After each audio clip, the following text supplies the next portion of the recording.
نحمده ونستعينه ونستغفره ونعوذ بالله من شرور أنفسنا ومن سيئات أعمالنا. من يهده الله فلا مضل له ومن يضلل فلا هادي له. أشهد أن لا إله إلا الله وحده لا شريك له، وأشهد أن محمدًا عبده ورسوله، صلوات الله وسلامه عليه وعلى آله. يا أيها الذين آمنوا اتقوا الله وقولوا قولا سديدا يصلح لكم أعمالكم ويغفر لكم ذنوبكم،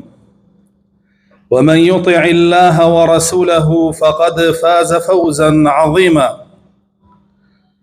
أما بعد، فإن أصدق الحديث كلام الله، وخير الهدي هدي محمد صلى الله تعالى عليه وسلم، وشر الأمور محدثاتها، وكل محدثة بدعة، وكل بدعة ضلالة، وكل ضلالة في النار. قال ربنا جل وعلا في كتابه الكريم: كما أرسلنا فيكم رسولا منكم يتلو عليكم آياتنا ويزكيكم ويعلمكم الكتاب والحكمة ويعلمكم ما لم تكونوا تعلمون. وقال عليه الصلاة والسلام: أخرجوا المتخنثين من الرجال في بيوتكم والمترجلات من النساء. وقال ابن عباس: لعن رسول الله صلى الله عليه وسلم المتخنثين من الرجال والمترجلات من النساء، وقال: أخرجوهن من بيوتكم. قال ابن عباس: فأخرج رسول الله صلى الله عليه وسلم فلانا وفلانة، وأخرج عمر فلانا وفلانة. الله سبحانه وتعالى پیغمبرانی ناردووە بۆ پەروەردەکردنی ئومەتەکانیان، وەلەناو ئومەتە لە پێشینەترین کەس کە پەروەردەکرێ بریتیە لە پیاوەکانیان. تەواوی پێغەمبەرانی بۆ ئەوە ناردووە پیاوانی ئومەتەکەیان لە سەرەتایە پەروەردە بکەن لەسەر پیاوەتی ئەو پیاوەتیەی کە ئەڵڵا جەلە جەلالوه دیاری و دەستنیشانی کردووە، نەک ئەو پیاوەتیەی کە ئەمڕۆ یاخود لە ڕابردووشە لە لای هەموو قەومە لاڕێکان پیاوەتی بووە. چونکە پێوەری پیاوەتی لای ئەڵڵا سبحانه وتعالى جیاوازە، وەکو ئەو پێوەرانە نییە کە ئەمڕۆ خەڵکی و لە ڕابردووشە قەومە لاڕێکان پەیڕەویانە کرد و پیادەیانە کرد.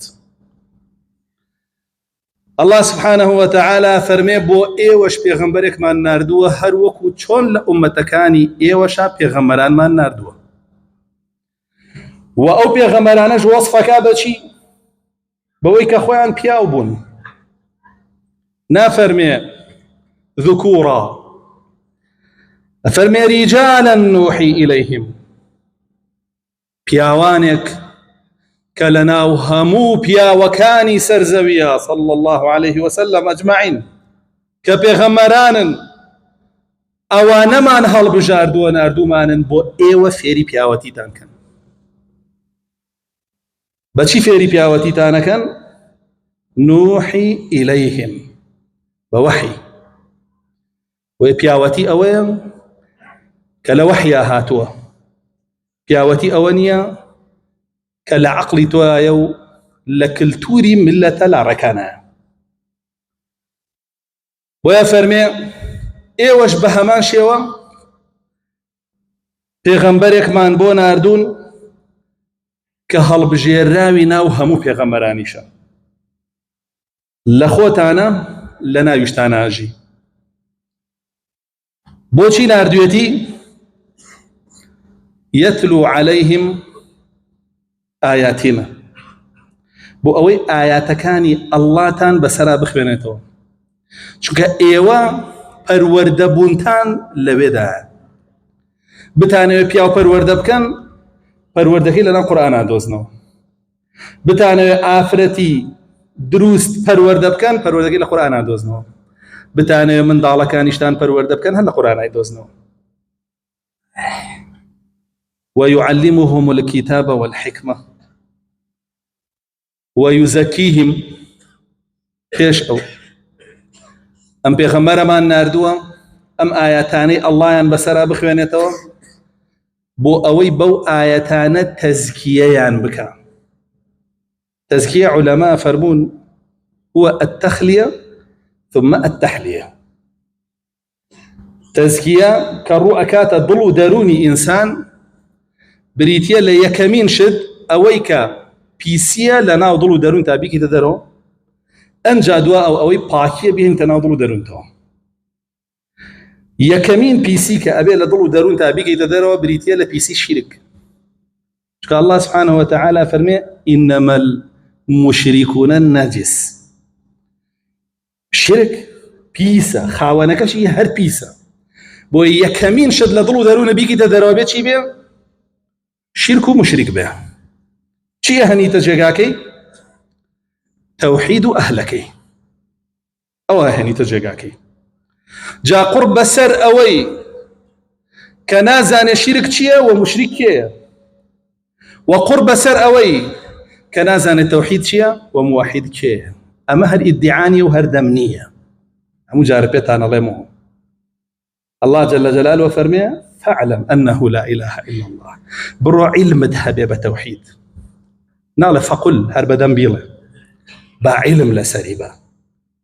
كبعلم لسريبو شرك مشركة كي تدار ولا ضلوا دارونتا وتوحيد أهل توحيد هني تناوي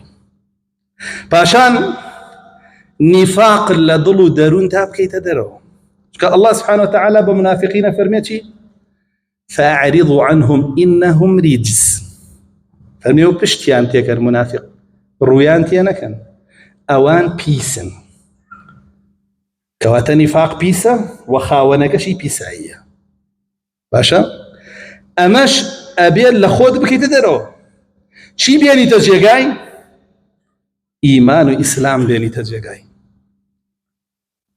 حقيقة إيمان شيا بيهاني تجيغاي كبريتي التي قسا واتدم وضل وكردار وأهلي أو سيانش جيبيته ولا ضلو درونتا نقهوي بس دما ضلينية كردارينية باشان لدواي شركو كفر نفاق معاصي لضلو كي تدرو خوشويستيد بو تاوان لضلطا هل كانيو بي كي تدرو شنك براسي المعاصي بريد الكفر قلت وانا كان بيننا ولا ضلوا دارونتا حزليان بي ريبرن بو كفر هرد بنوسر كفر بويا ابي خوشويستي تاوانيش لضلطا بكيتا دروا وخوشويستي تاوان بارانيش لضلطا بكيتا دروا نابي حزل معصية الله به ونابي أهل معصية الله دوست وهاودم بن وخوش بوين ولا قال يا انا هسي ودانيش اگر بمشي وذكر التزكيه ويتو واجب لسره شرك بزاني شيا اهلك شي بناسيكيه كفر بزاني شيا اهلك بناسيكيه نفاق بزاني شيا اهلك بناسيك صدنا علامتي لقراناته بس قران قالوا انا سبيت بوتري بينج علامتي بجميره نيزاني سياستي بس لقراناته أنجا دواء أو بزاني معصية شيء وأهلكيك أمانة هم إلى ظلها الله يتدروا لبرانبرا توحيد أهلكي إيمان أهلكي إخلاص أهلكي طاعة أهلكي بين تناضل درنتو أو التزكي خوتك دوا رسول الله صلى الله عليه وسلم زمان بوشياتوا أو قرآن ما بسرع بخوانتو بوي إما أو تزكي يبكي تو كلواني صالي ختم دوان سيان دبكي ها اگر اوی لورنگری هموی پیتکان خوێندوتەوە و بووە بە حجەت بەسەرتەوە باشا رسول الله صلى الله عليه وسلم فرمي القرآن إما حجة لك أو حجة عليك. قرآن يا بلغي بوت خوتي بيتشاككي ياخذ بلغي لسره زانيش خوتي بيتشاك نكر همو يخوين دو بيتكاني بلام جود بواتاكاني ناو هيت شيد لخوتا جبجة نكر كقرآن أخواني توا أو تزكية أبيلي ورقدي باشا أو تزكية جد كابا بياو چنێ تەزکیەی نەفسی خۆتە کردووە ئەوەندە پیاوی باشە چەندێکیش گوێت پێ نەداوە پێت خۆش بێ و پێت ناخۆش بێ ئەوەندە ناپیاوی تاوەکو گێکی پیاوەتی دێتە خوار سفرەوە لە قورئانە لە 50 شوێن زیاترە باسی پیاو کراوە انشاءالله ئێمە لە متارە باسی 5 شوێن یا 6 شوێن یەکێ زیاتر ناڕۆین چونکە ئەوانە ئەساسن لە پیاوە بێ هەبن ئەگەر تیای نەبێ بە معنای کەلیمە پیاو نییە هەموو دنیا بە پیاوی بزانێ خۆشی بە پیاوترین ئینسان بزانێ مادام ئەوەی ئەڵڵا بە ئەساسی داناوە بۆ پیاوەتی تیایان نییە پیاو نییە بەتا بەیانی هاوارکە بەتا بەیانی خۆی بادا بەتا بەیانی خەڵک دوای خۆیکە بە هەتا وەکو قیامەت لە ناو ژنانە خۆی بەدەرخە یەک تۆ زۆر نەپێشەوە ڕەحمەتان لێ بێ جێگە نەماوە لە دووە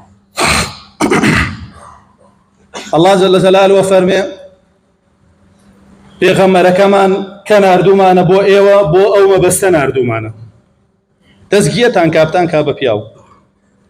وفيري كتاب وحكمه تانكا قران والسنه تان فيركا يعني خوي معلم تان به بو اوي ايوش ببنا معلم ولا دواي خوتان ايوش بياو پروردكن نقل دواي رسول الله صلى الله عليه وسلم پروردكردني پیاو نمێنێ بکوژێتەوە بێ هەر بەردەوام بێ پەروەردەکردنی پیاو بۆیە تۆ کتاب و حکمت سنەتە فێرت کراوە جیل بە جیل هاتووە خۆشبەخت ئەو کەسەیە کە دەستی پێوە گرتووە و لێی لا نەداوە کە ئەوە وەکو پیاو ماوە بەڵام ئەوەی کە لێی لاداوە بەقەر لادانەکەی ناپیاوە پێی خۆش بە پێی ناخۆش بێ ئەمە حەقیقەتە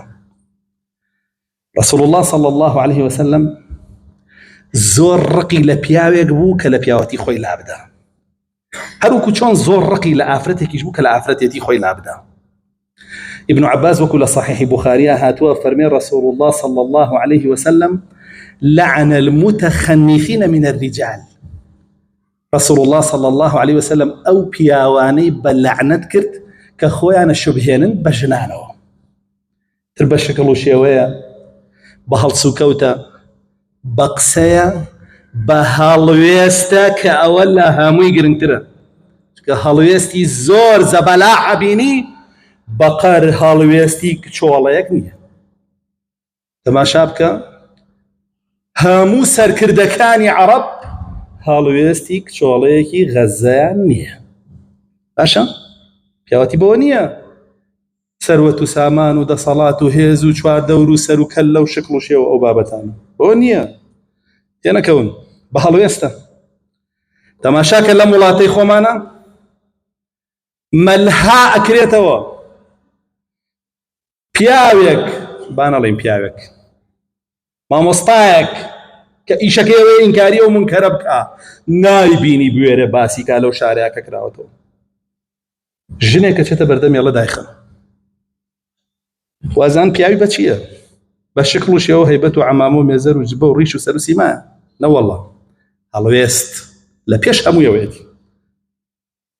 بۆیە ئاگادار بە رەسوڵ الله صلی الله عليه وسلم ئەو پیاوانەی کە خۆیانە شوبهێنن بە ژنەوە بە لەعنەتی کردوون خراپترین خۆشەپاندنیش هەڵوێستە شتێک کە ئەبێتۆ وەکو پیاو هەڵوێستێ هەبێ لە بەرامبەریە سەر شۆڕکەی وەکو ژن قسە نەکەی باشە وەفەرمێ بەعەکسیشەوە رەسوڵ الله صلی الله عليه وسلم لەعنەتی لەو ژنانە کرد کە خۆیانە شوبهێنن بە پیاوانەوە و ئەی فەرموو لە ماڵەکانتان بیان کەنە دەرەوە شتی وا پەروەردە مەکە برا شتی وا پەروەردە مەکە پیاو وەکو پیاو پەروەردەکە ئافرەتیش وەکو ئافرەت پەروەردەکە ئەمڕۆ دایک و باوکەکان خۆیان لە پیاوەتی مناڵە کوڕەکەیان دابەزێنن بۆ ژن و بۆ بە ژنبوون بە ئافرەتبوون و بەعکسیشەوە لە ژنیەتی ئافرەتەکە بەرزەکەنەوە بۆ بوون بە پیاو. ئەڵێ وەکو یەکە الله جل جلاله فەرمێ وەکو یەک نییە، فەرمێ لەیسە الذەکەڕ کەلئونثى. و بینین لە هەموو شتێکا جیاوازی کردوون لە قورئانە. بۆیە تۆ ماڵەکەت کردووەتە لانکەی دروستبوونی نێرەمووک لە هەردوو سەرەوە. پیاوەکەی بە ژن لە ماڵەکەتا، ژنیژەکەی بە پیاو. صفاتی پیاوەتی لەمە سێنیتەوە دەیدەی بەو، و صفاتی ژنیەتی لەمە سێنیتەوە دەیدەی بەو. تەماشای خۆت کاڵەی من لە کچەکەم ڕابینم لە ناو هەزار پیاوە بێ، یعنی چی؟ یعنی چی لێی ڕابینی؟ سەحابە لە کچەکەی خۆی وا ڕای نابینی، منعیە کرد. ڕەسوڵ الله لە کچەکانی خۆی وا ڕای نابینی، منعیە کرد. یعنی چی؟ یعنی چی لێی ڕابینی؟ بڕواتە ناو هەزار پیاو هەموو دین هەڵەوە شێنیتەوە بەوە. من لە کوڕەکەم ڕابینم لە ناو هەزار ئافرەتا بێ، سەحابەوە ئەوەی بۆ کوڕەکەی خۆی ناکرد، ڕەسوڵ الله نەیەکرد. ئەی بۆ ئایە ڕازی نەبوو بە کوڕی هیچ کەسێ لە کەسوکارەکانی کە ئەوە بکا لە ناو ژنانە. چۆن یعنی ئەمە تۆ لێیان ڕابینی ئاوا تێکەڵاو بن و بەناو یەکا بن؟ ئێم دینە بۆ هاتووە نەڤەری حرام کردووە، قسەکردنی حرام کردووە لەگەڵیان بەبێ پێویستی. بۆچی تەماشاکردنیانی حرام کردووە؟ بۆ بە ئافرەت دەفەرمێن با بەنگی پێشێنێ کاڕۆی بەڕێ. تۆیەک کە ماڵەکەتە کردووە بەوە دڵنیا بە لعنەتەکەی ڕەسوڵ الله دگرێتەوە، و دڵنیاش بە هەرگیز ناتوانی لە جێگایەکە کۆبیتەوە ڕەسوڵ اللهی لێبێ کە بەهەشتە. تۆ لە ماڵێکی دنیایە نەتوانی کۆبیتەوە لەگەڵی، لە بەهەشتا توانی کۆبیتەوە لەگەڵی؟ ئاگاداری خۆت بە. لە ماڵەکەتا پیاو وەکو پیاو پەروەردەکەوە، ئافرەت وەکو ئافرەت. ئەو سیفاتانی کە هاتووە بۆ پیاو لە قورئانە وەکو وتمان زۆرن، ئێمە چەندانەیەکی کەمیان باسەکەین کە ئەساسن. یەکەمیان بریتیەوە لە وابەستەبوون بە عەهدی ئەڵڵا و ڕەسوولەکەیەوە. یەکەمیان بریتیە لە وابەستەبوون بە عەهدی ئەڵڵا و ڕەسوولەکەیەوە، وابەستەبوون بە تەوحیدەوە، وابەستەبوون بە کەلیمەی تەوحیدەوە، ئەشهەدو ئەن لا ئیلاهە ئیلا الله و ئەشهەدو ئەنە محەممەدە ڕەسوڵ الله کە وتوتەوە یەکەمیانە. ئەم وابەستەبوونەش بەو شێوەیە نییە کە خۆ دیاری و کردووە و هەڵێ بژاردووە، گەدار بە بەو شێوەیە کە ئەڵڵا جەل جەلاله پێی ڕازی بووە. الله سبحانه وتعالى لسورة أحزاب أفرمي من المؤمنين رجال صدقوا ما عاهدوا الله عليه. إيمان داران پیاوانی کانتیایە، پیاوی پیاوانە نیگنا خۆ منافقیش زۆر هەبوو خۆی خزاندبووە ناویانەوە، بەس خۆ نابێ ئەوانیش بێنە ناوی، و زۆر هەبوو خۆی بە پیاوەزانی و پیاویش نەبوو، منافق بوو خۆی خزان بووە ناویان، بەس نابێ ئەوانە باسکەی. بۆڵێ لە ناو ئیماندارانە کۆمەلگاکە نیفاقی تایە، منافقین حساب ناکەین. کێ حسابەکەین؟ ئەوانەی کە ئیماندارن. ئەمانە چین؟ ریجالن، ئەوانە پیاوی پیاوانن. بەهۆی چیەوە پیاوی پیاوانن؟ صدقوا ما عاهدوا الله عليه. ڕازگۆ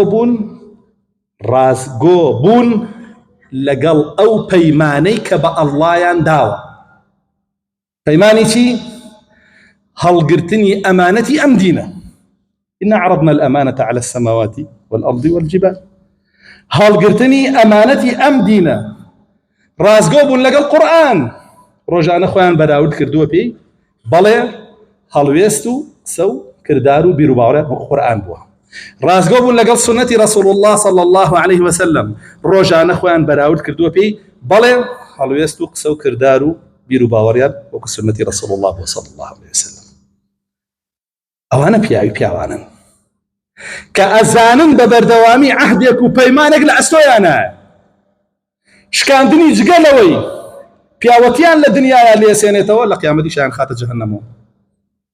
ئەوانە پیاون. هەر ئەوەندە فمنهم من قضى نحبه ومنهم من ينتظر وما بدلوا تبديلا. هەندێکیان لەسەر پابەندبوون بەو پەیمانەوە ڕۆشتون و گەشتونەتەوە بە ئەڵڵا جەل جەلاله، بەردەوام هەیە لەناو موسڵمانانە. هەندێکیان چاوەڕێیە، لە هەوڵ و کۆششایە هەر بە هەمان شێوەی ئەوان بەو پەیمانەوە بگاتەوە بە ئەڵڵا سبحانه وتعالى. وما بدلوا تبديلا. لە سەرەتاوە کامی ئیسلامیان قبول کردووە، وەکو خۆی تا کۆتایی جێبەجێیان کردووە،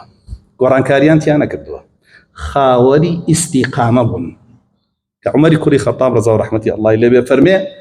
استقامة بريتيا لشي ألا تراوغ روغان الثعالب مراوغة مك بدينك دو كوريوي في الله خومك في الله خلقيش مك كبيو وتراوى الله وفرمي جبجيك عزري شيني تو بوخوتي اللي تزيدو بيدو تاور رسول الله صلى الله عليه وسلم وفرمي جبجيك عزري شيني تو بوخو دمهم وحنحنو تنتنيتشيا بتشو كترين حكمي الله ببنا وبيالي قال لي أمره دانا عزري هي برد كدنوي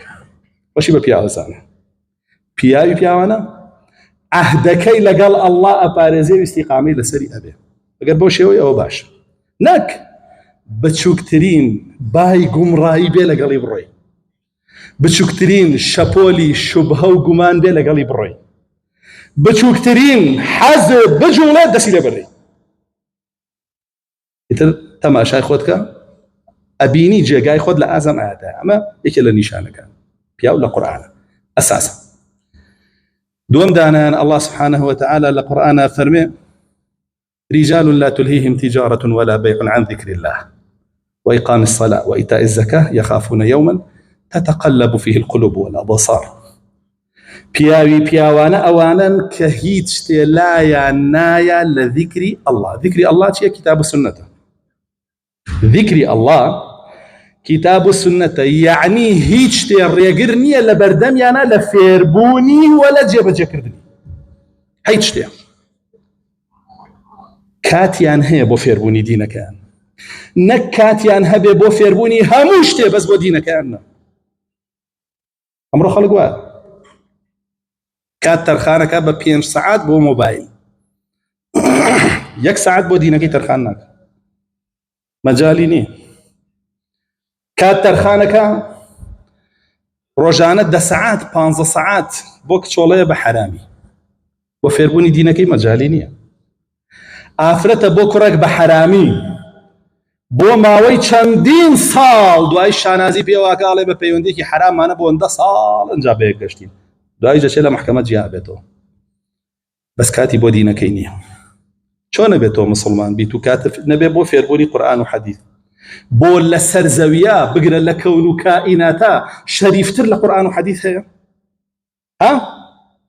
شەرەف و ڕێزی تۆ بەوەیە کە مەشغوڵیت مشغولي قرآن وحديثي بله بشرف وبرز مشغولي غيري أوي شرو بخوتها چونك الشرف ورزي تو بقروية بيوان يكن هيج تلايا نادا هيج لهويك خوشيكي جيان وايان لينا كابي آقاب لذكري الله لفيربوني لجيبجي كردني نتجارة بازرقاني نكرين وفروشتن كأوا إنسان قر خريكي بعبادته إنسان تجارة وبازرقاني بكا كسابت بكا بو أوي محتاجي دسينا مرد نبي بحلالي مالو مناري قورب كا عبادته بلام أوش نابيتو بجيرته ولا شي لفير نبوني دينك تجيب جانا كردني أبي أوش واز بيني بو أو دوانا يان بيكا بابتك دين كبهشت جهنمي لسرا نايزاني هات بردمي لقال شيا لقال كسابتك كجياني دنياتي لسرت وبقيامة البشري وريبو بابتي دينك نوك بو بتشوك ترين شد دينك دولاني هموشي تاقي كراوتو بو موبايلك بدستوي وتاريك دي باسيرينكم دوغوليك يا باسيريك غورانيك يا باسيريك غرب چاك معنا ناسه اوروبا دوغولي دانا وبغنجا كانمان بياو كانمان مشغول بپێوەی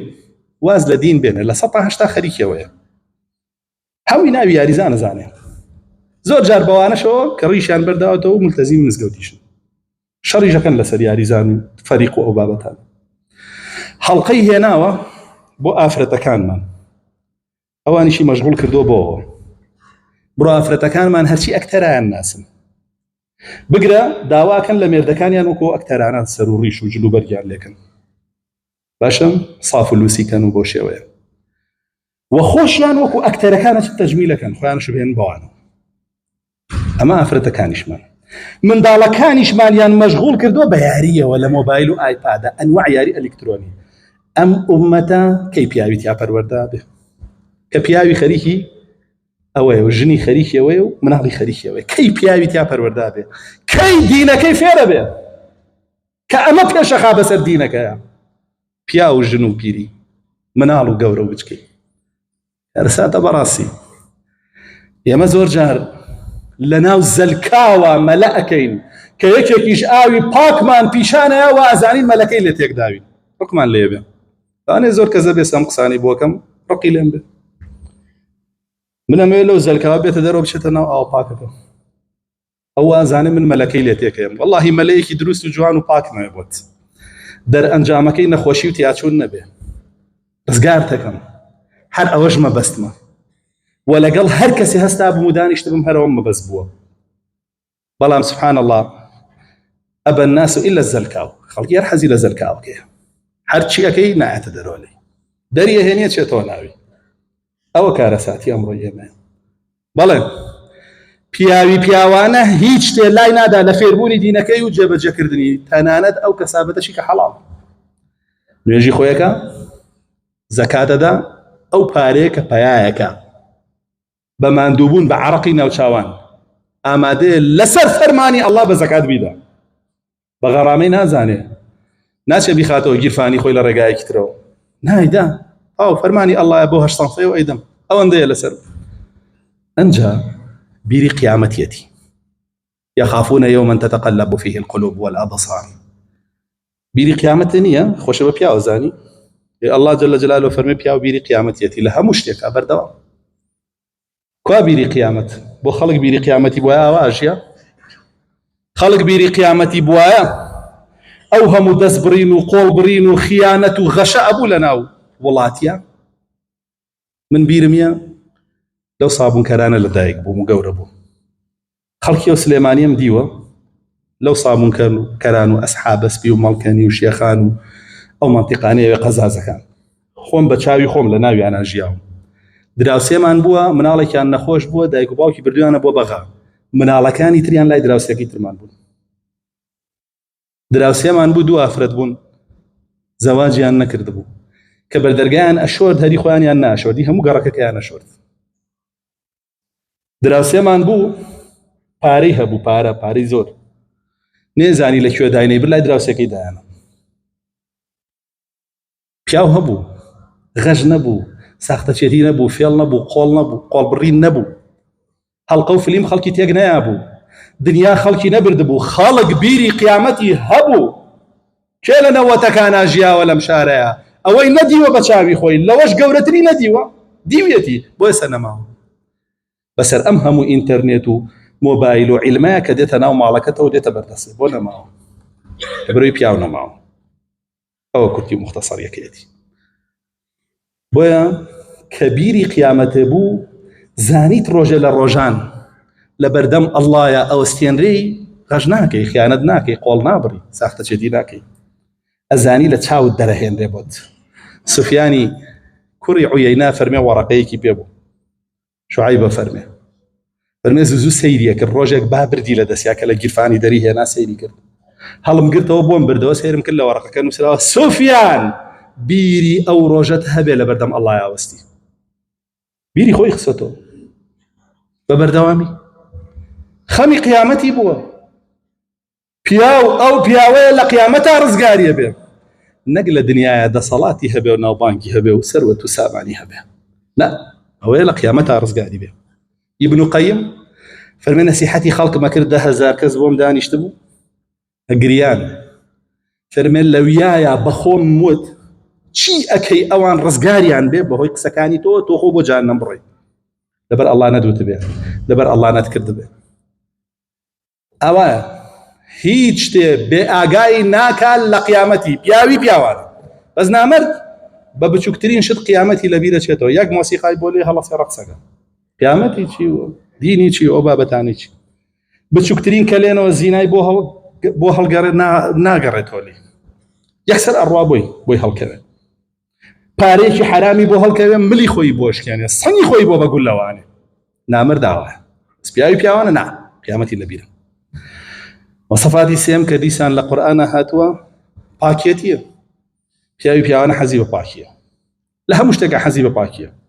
الله جل جلاله وصفي صحابة كان رسول الله صلى الله عليه وسلم لنا مزقوت كانت شون بن بتايبد مزقوت قباء فيه رجال يحبون أن يتطهروا والله يحب المطهرين بيوان يقبون حزيان لباقبون وبو أم باكان الله خوشيه بلى بيوانا باكا لأست همو أو كفر شرك نفاق أو معصيتاني بحث معن كدو ولا قال أو شاب باكا لشهوتك أني خوي بارزي للشهوة أما ده بدواي الشهوة وحزكاني ناروا نوق بدواي بكوي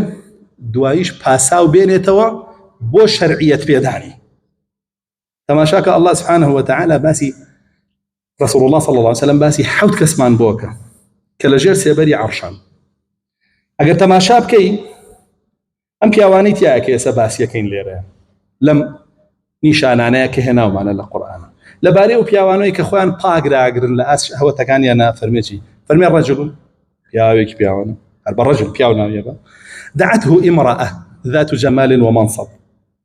افرت يك بانجيكا جوان رازاوا الوالا خاون بيغش يعني اگر بيهنه زينه الى قلابك كزنا تواني بلا بو كرد بيغي هي افرم بلا مولشي اني اخاف الله بيا على من لا الله ترسم نقبد واي كوي انجا بيتي شو لبردم اخوي ببيا وزاني لبردم بياوانا اخوي ببيا وزاني دواي كوي بتشاوي بضلي بكرداري بموبايلي بهمش دواي كوي بتوركاني لهمو جاي بدواويتي انا دايجه اخوي ببيا وزاني نا بيا انا اوي قربان شيكا قم جاويش بيه بلا ينام لا الله ترسم اوكي بياني اول شيء تجي سيبري عرشه بتما يوهم ديث وساخته شيء بشي تجي سيبري عرشه واشتيوانا به وبيا قدار يا ما نبي صفتي بياوانا فير بين القران خومان لخومان جبجي كينو لناوم نالكان ما ندرسكي امر خلق شي منتوني بيكو بلوكني بيكو برزيكاتو هرب عام دولتان هم خريكي حضاره بحسابي خوان بينا كان يان برزكنو جادەکانیان جوانەکەن باخ و بێستانەکانیان ڕازێنەوە بەس هاوڕێک ئەس خوازیتیا ئەنجامەدەن زینای تیاکەن کوفری تیاکەن شتێکی تیاکەن ئەمە پیاوەتی ئەمە دروستکردنی حەضارەتە حەضارەت لە لای مسلمانان دروستکردنی پیاو بووە نەک بینا و کۆشک و تەلار و قەسر و جادە و شار و وڵات ئیمامی عومەر لە ناو مزگەوتا دانیشتووە باشە ڕەزا و ڕەحمەتی ئەڵڵای لێبێ ئەفەرمێ بە هاوڵان لە چواردەوری ئەفەرمێ تەمەنا بکەن حەستان لە چی هەتان بێ یەکێکە فەرمێ خۆزگایە پڕی ئەم مزگەوتە هەڵتونمە بووەم بەخشی پیاوانەیە هەڵوێستەکەی زۆر پیاوانەیە یەکێکی تر ئەڵێ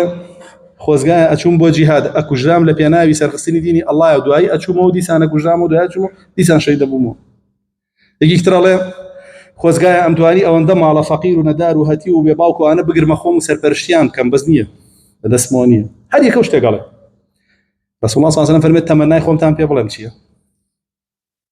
عمر كوري خطاب فرميت تمناي خومتان بي بلام شيء رضا رحمه الله عليه عمر كوري خطاب زاني حضارته شكو مندي بشي بنياتن ره فرمي خو انا همي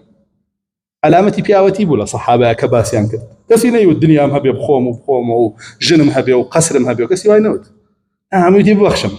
بكم لبر زمان دي الله فرمي امام عمر رضا رحمه الله عليه من تمنى مكر بري امز قوت ابو عبيدي كوري جراح مبوع پیاو مبه پیاو له دور به شكبا پیاو شتكري معاذ كوري جبل مهبوه علي كوري ابو طالب مهبوه حذيفه كوري يمان مهبوه تمنى ما قرب ربما مزقوته لو پیاو انا شوار دور بوه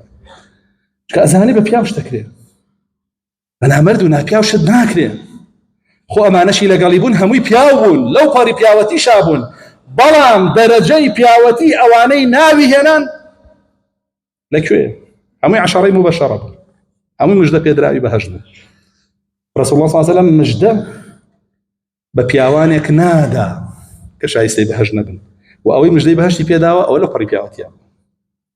وصفاتي شوارم يعني كلا قرآن هات والله سبحانه وتعالى فرمي الرجال قوامون على النساء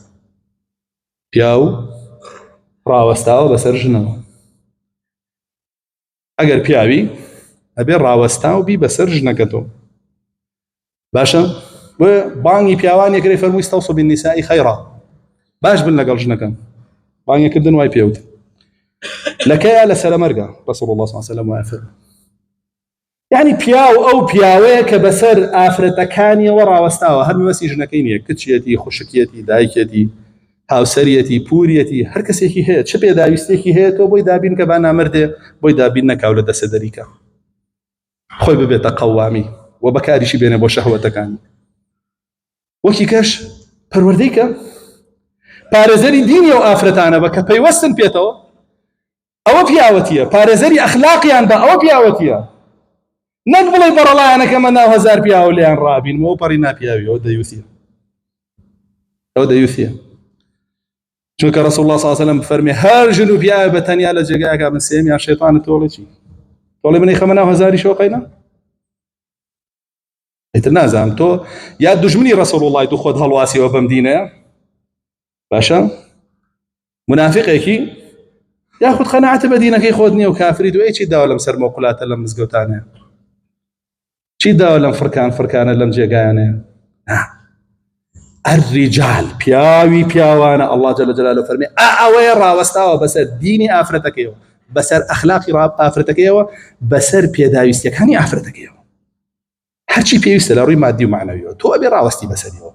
بۆی جێبەجێکەی بۆ ئەوەی پیاوێک کە ناپیاوە نزیکی نەکەوێ نێرێک نزیکی نەکەوێ کەلیمەی پیاو لە قورئانە کە هاتووە لە معرەضی مەدحە هاتووە ولا معرضي مسؤولياتها هاتوا باشا بلام كلمه ذكر وانثى هاتوا لو معرضانه انا هاتوا وكوي بيتناسين اما نيره او مه بلام بياو دائما مواصفاتي خوي تايبد لقلا هاتوا ويا رسول الله صلى الله عليه وسلم فرمجي والرجل راع في بيته ومسؤول عن رعيته بياو بربرسل مالكي خويا ابيو بربرسياريتي لا استو بقري ولا قيامتها محاسبه شكل بسري بياوي بەرپرسیارەتەکەت گەیانە جێی خۆی قەوام بووی بەسەر ئافرەتەکانتەوە قەوام بووی بەسەر دینیەوە سەیری جلوبەرگی تەکرد سەیری شقڵ و شێوەی تەکرد سەیری هاتوچۆی تەکرد سەیری ڕەفتار و مامەڵەی تەکرد سەیری بەرکەوتنەکانی تەکرد لەگەڵ کێیە بە پێی شەرع هەڵەسان و داتەنیشان یا بە پێی عرفێکی فاسد کە گاور و جوولەکە سەپاندوێتی بەسەردا کە بریتە لەو عورفەی لە پیاوەتی تەخە ئەتکا بە مینە بگرە ئەتهێنێتە خوار مینەشەوە چونکە لە ئەوروپا مافی ئافرەت لە پیاو زیاترە و ئافرەتیان کردووە بە قەوام بەسەر ڕیجالەوە ئەوانەی لەوێن خۆیان چاکەزان لە مەحاکیمەکانە ئەگەر تووشیان بوو بێ بە تووشیانەوە ئەمەیەکێکی تر بوو لە سیفاتەکانی پیاو لە قورئان تەماشای خۆت کە چەندە قەوامی بەسەر ئافرەتەکانتەوە ئەوەندە پیاوی پاشان صفتێکی تریان کە الله سبحانه وتعالى باسیەکە لە قورئانە موقیفیانە بەرامبەر بە دینەکەیان هەموو پیاوێ موقیفی هەیە بەرامبەر بە دین و بەقەر موقیفێ بەرامبەر بە دینەکەت پیاوی ئەوە با معلوم بێ لەلات ئەوەی کە موقیفی نییە بەرامبەر بە دینەکەی و سەری ناخا و پشتیوانی ناکا منافقە پیاوی پیاوانە بەرامبەر بە هەموو کەلیمەیە لەم دینەیە موقیفی هەیە سەریەخە الله جل جلاله باسي بياوك من بوكا فمن وجاء من أقصى المدينة رجل يسعى قال يا قوم اتبعوا المرسلين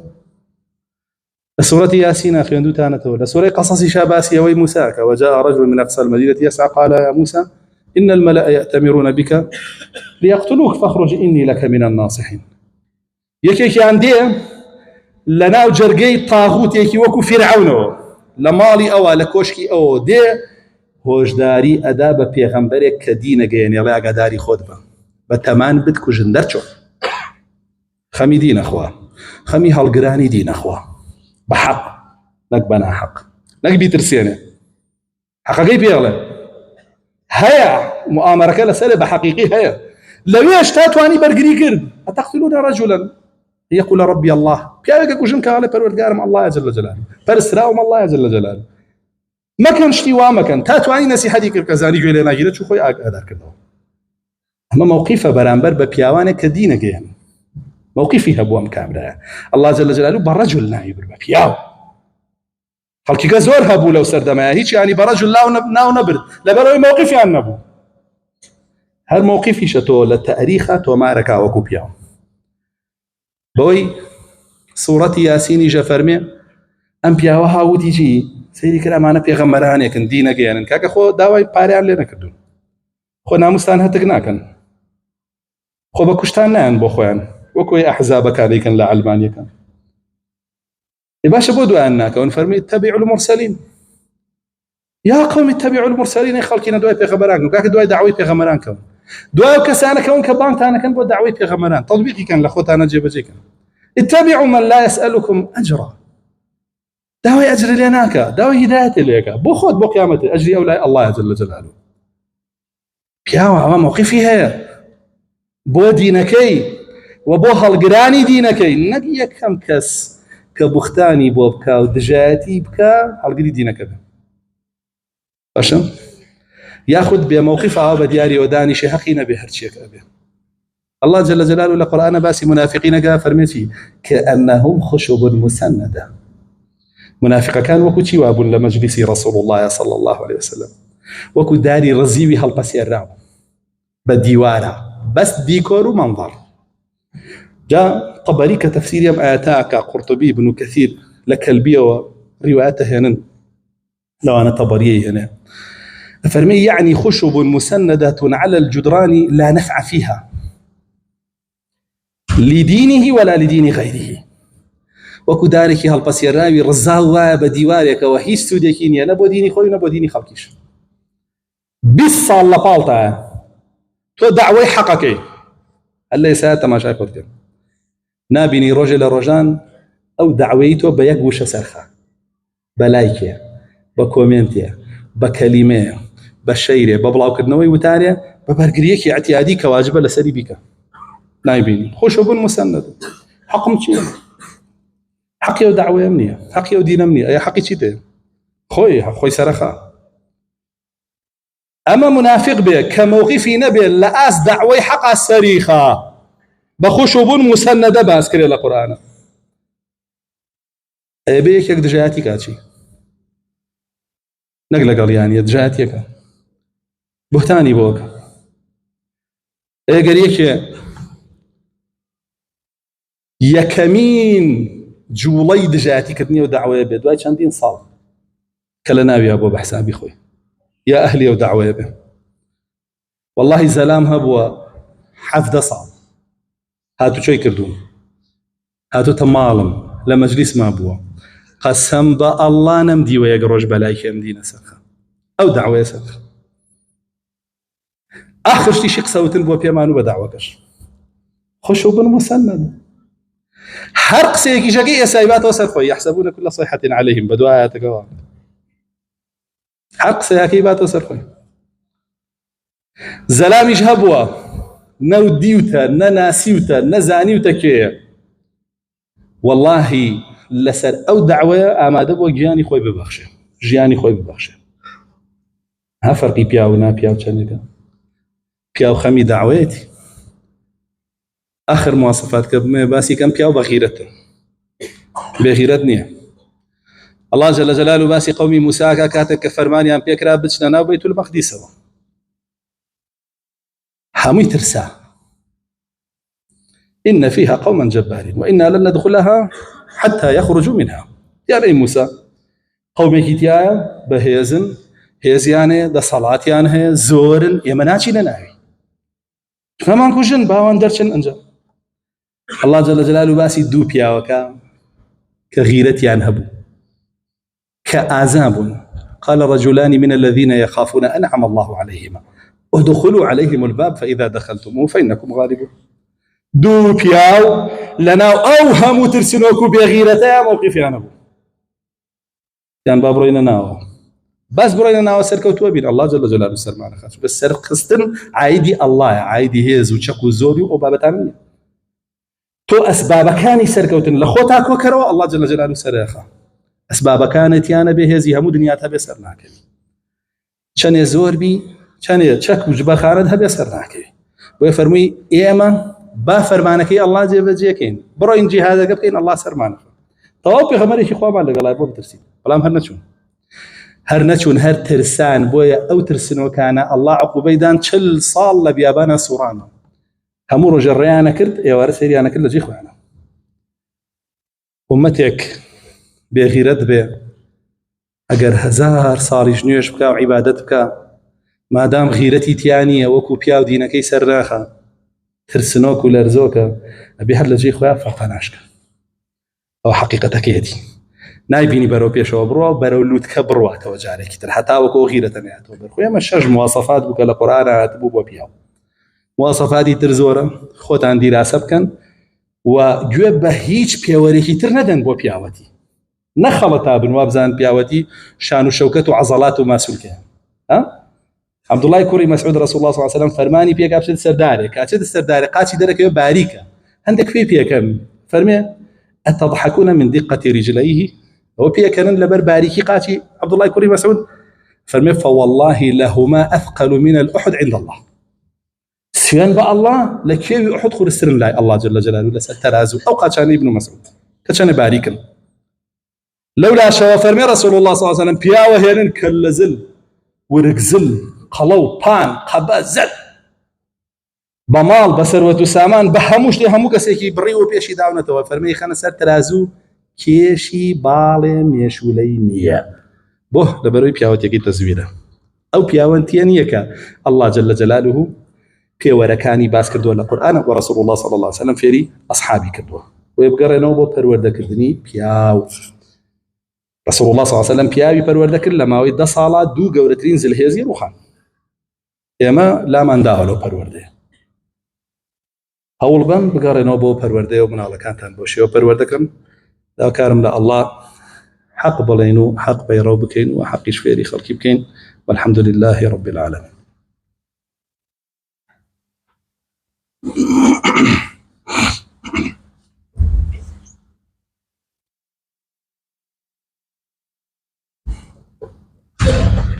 الحمد لله ثم الحمد لله وما توفيقي ولا اعتصامي إلا بالله عليه توكلت وإليه أنيب اللهم صل على محمد وعلى آل محمد كما صليت على إبراهيم وعلى آل إبراهيم إنك حميد مجيد وبارك على محمد وعلى آل محمد كما باركت على إبراهيم وعلى آل إبراهيم في العالمين إنك حميد مجيد رسول الله صلى الله عليه وسلم لفرموديكي صحيحة باسي أومان بوكا كبياوي بياوانا كامية وتاكي بوني أبي وكيش بوني نامنه أما جبوا داك لآخر زمانا بياوا قوري وبياوركاني بياوتي جاقورين كافر بي حذيفة كري يمان رضا ورحمة الله إليه حدثنا رسول الله صلى الله عليه وسلم بحديثين رأيت أحدهما وأنتظر الآخر أفرمي رسول الله صلى الله عليه وسلم دو حديثي بيوتين يكي كان هاتوة تبون ديوما تياجياو مروشتوا يكي كان ماوة تشاورين بيتبون فرمي حدثنا رسول الله صلى الله عليه وسلم يكم يانمي أن الأمانة نزلت في جذر قلوب الرجال فعلموا من القرآن وعلموا من السنة فرمي رسول الله صلى الله عليه وسلم بيفرمي أمانتي الله كدينكيتي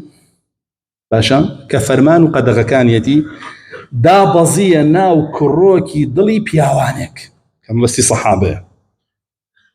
باشا أفرمي وأمانة أو أمانتان لضل وقبول كنت وزانيا لقرآن تشيان لي داواك راو تشيان لي قدغك راو لسنة تشيان لي داواك راو تشيان لي قدغك راو بيرو ينكر أما جيلي صحابة جيلي دوا أوانيش تارا ديكتر جيلي دواتريش تارا ديكتر لو فرمودي ترى رسول الله صلى الله عليه وسلم كهل بيوست بن فرمودي وشرح يكريبي أفرمي خير القرون قرني هذا ثم الذين يلونهم ثم الذين يلونهم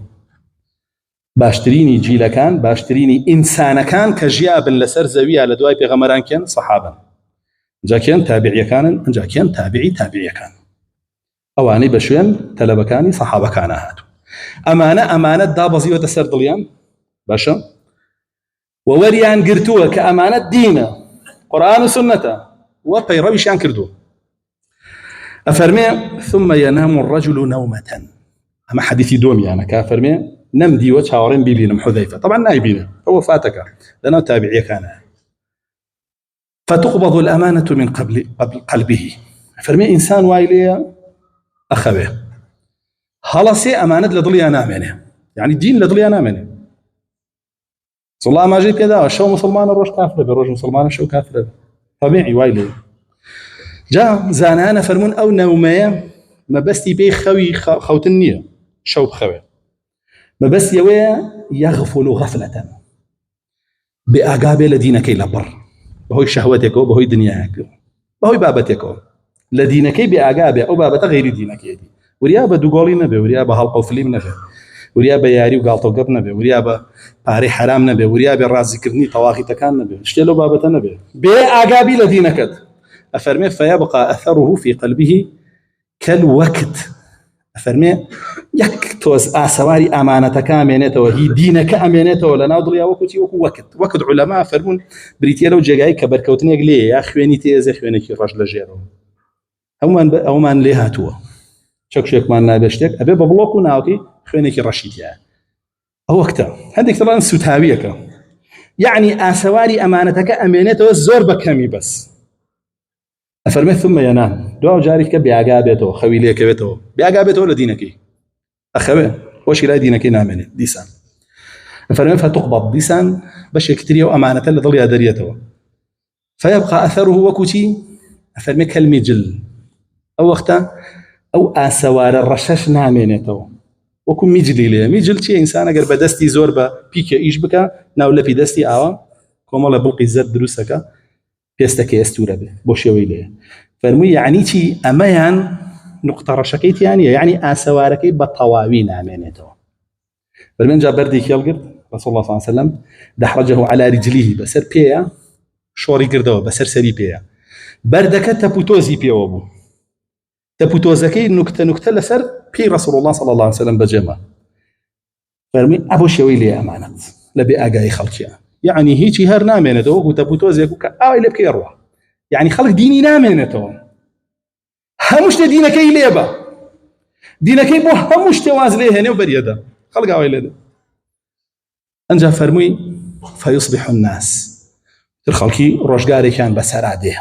بەس ئەوە نیە ڕۆژە بێتەوە، بەس ئەوە ڕۆژگارێکیان بەسەرا دێ. ئەفەرمێ تەبایعون، ئەگەڕێن بە دوای پیاوێکی پیاوانەیە بەیعەتی پێبن، ئەگەڕێن بە دوای پیاوێکی پیاوانەیە دینی لێ وەرگرن، با بڵێن، ئەگەڕێن بە دوای پیاوێکی پیاوانەیە لە پشتیەوە بن، بە قایدی خۆیانی بزان. ئەفەرمێ فلا يكاد يرى رجلا أمينا، یەکێکیان بۆ نادۆزرێتەوە پیاوێکی پیاوانە کە خاوەنی پاراستنی ئەمانەت بێ، ئەمانەتی دین و ئەخلاقی ئەو میلەتە بتوانێت پارێزێت، دەستی ناکەوێت، هەمووشی ڕسمی خۆی داناوە. ئەنجا ڕەجولیش دەرچوێ، ئێستا ئافرەتیش ڕسمی خۆی دانێ، هەڵی ئەواسێ و هەڵم جێر و دەنگم پێبن. ئەوە فەرمێ لە ناو پیاوەکانیشیانە ئەمینێک نییە، بۆ چونکە خۆی خاتە جێی خوا، ئەڵێ وەرە حرام و حەڵاڵ بۆ داڕژم، ئەم پیاوەتیە دەمە تۆغیانە. جا فەرمێ لە ناو پیاوەکانیشیانە پیاوێکی تیانە ئەمانەت پارێز بێ، یعنی دین پارێز بێ، هەم دینی خۆی و هەم دینی خەڵکیش. ئەفەرمێ حتى يقال إن في بني فلان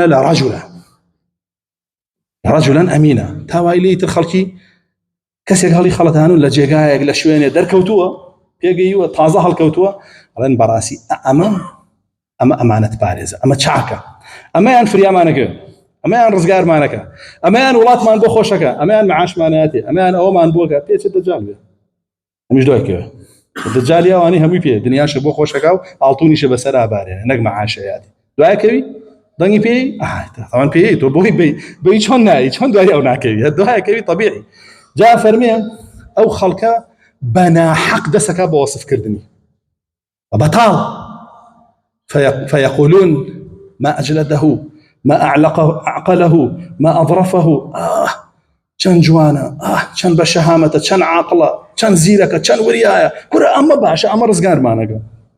بەبەویش استیخبارات دروستی کردووە، هەر بۆ زەوجکردنی تۆ دروستی کردووە، چی ما عقله و ما أجلده و ما أظرفه. دا رسول الله صلى الله عليه وسلم فەرمێ چی؟ فەرمێ وليس في قلبه حبة خردل من الإيمان. ئەو خەڵکەوە بە شان و باڵیا هەڵایە خۆی بۆ کوژێ، ڕقسی بۆکە، علەمی بۆ بایە، پەڕۆی بۆ بایە، زەڕەیە ئیمانیش لە دڵیان نییە، یەک زەڕە ئیمان لە دڵیان نییە. باشە ئەو هەڵە بژێری حوزەیفا فەرمێ چاوەڕێی ئامەم بێتە بوون، ئەمە هێشتا نەهاتوۆتە بوون، ئەمە کە یێتە بوون ئالەم ئاخر زەمانەیە کە پیاو نامێنێ، ئەزمەی پیاوە بێ، ئیتر خەڵک ڕوەکاتە ئەو نامەردانە، چونکە باسمان کرد پیاو بەدینەوە پیاوە لە سەرەتای وتارەکەەوە، بۆی ئەم فەرموودەیەشم خستە ئەخیرەوە. ورسول الله صلى الله عليه وسلم كباسي أو سيجيلاك أفرمي باشتريني جيلكان أو سيجيلا أفرمي ثم تخلف من بعدهم خلوف دواء أو سيجيلة وردة خلق ديني تيغتش كسانيك بيا بنشين يخونون ولا يؤتمنون خيانتك لا أمانة دين أمانة دنيا هم خيانتي ليكن ناي باريزن ويشهدون ولا يستشهدون هل خويانو دسكن بشاهدي دان بيوي داوي شاهديان لكرابه لمجلس يكادانشتي الله فلانه كذا وآياتي جوان تفسيري ياك مليون جواني بينه ومشاهدتي لسري او تولو قوم بيسي لمجلس يكادانشتي فاسق يكو فاسدك باشا باس اكن كفيسقي كردو فسادي كردو غوراني وتوال بركي كردو چي كردو باشانو بالي هذه بباش يزاني بيوي داود لكرابه شاهديش بي بو ما همي ستكتب شهادتهم ويسألون عم قسانه لسردمهم ينسري وبرسياري شليك لا بعريو وكردني بوشي ويجب انا داني علامتي بدينيه علامتي نماني امانه وخيانه باش انا فرمي رسول الله صلى الله عليه وسلم سبحان الله فرمي ويظهر فيهم السمن وهمش ينقلوبن بو علماء فرمون لبروي ناجولين ما عندنا بن شنكرنا كان بودينا كان ويهميان بدواي شهوه كان يانو خلو زلابن يعني هردي كوربن وقربيتو قلو يجبي برام لقل يا دين واخلاقك يهبي وبياوتك يهبي وكيش امانيه صحابه بو قلو بزو بري بياو ما بس مان هذا اونيه بلا ما بس مان اوي بس قطاخ ابيني بس ديكور ابيني دين واخلاقك انا ابيني لنا بها امانه او قران كاريانه بنك بسر بياوا هاتو نمر بداخو لما اخر زمانه واوش واتاي بياوتي حقيقي بلا قران وسنتك خوي ابي بياوا دا كارم الله جل جلاله ما انجرت وسر وشتي بياوتي جيجير ما مكاله سدي تابي يجينو كارم الله سبحانه وتعالى التوفيق من بدا من ركان من لسد بياوتي پروردە بکەین داواکانین لە الله سبحانه وتعالى هدايتي همو گەنجەکان من بدا بیان جێڕێتەوە بۆ سەر ڕێگای حەق داواکارین لە الله سبحانه وتعالى پیرەکانمان عاقبەت بەخێر بگێڕێ داواکارین لە الله سبحانه وتعالى شیفای نەخۆشەکانمان بدا داواکارین لە الله سبحانه وتعالى کەسێک داوای دوعای خێری لێ کردین بۆ هەر شتێک بۆ کێشە و مەشاکیلە بۆ گیرا و دوور و ونە و بۆ نەخۆشیە دعاکانیان قبول بکە و دوعای ئێمەش قبول بکە کێشە و مەشاکیلیان حل بکە نەخۆشەکانیان شیفا بدا دوور و گیراوەکانیان بگێڕێتەوە ناویان ربنا آتنا في الدنيا حسنة وفي الآخرة حسنة وقنا عذاب النار ربنا لا تزغ قلوبنا بعد إذ هديتنا وهب لنا من لدنك رحمة إنك أنت الوهاب آمين أقول قولي هذا واستغفر الله لي ولكم أقم الصلاة يرحمك الله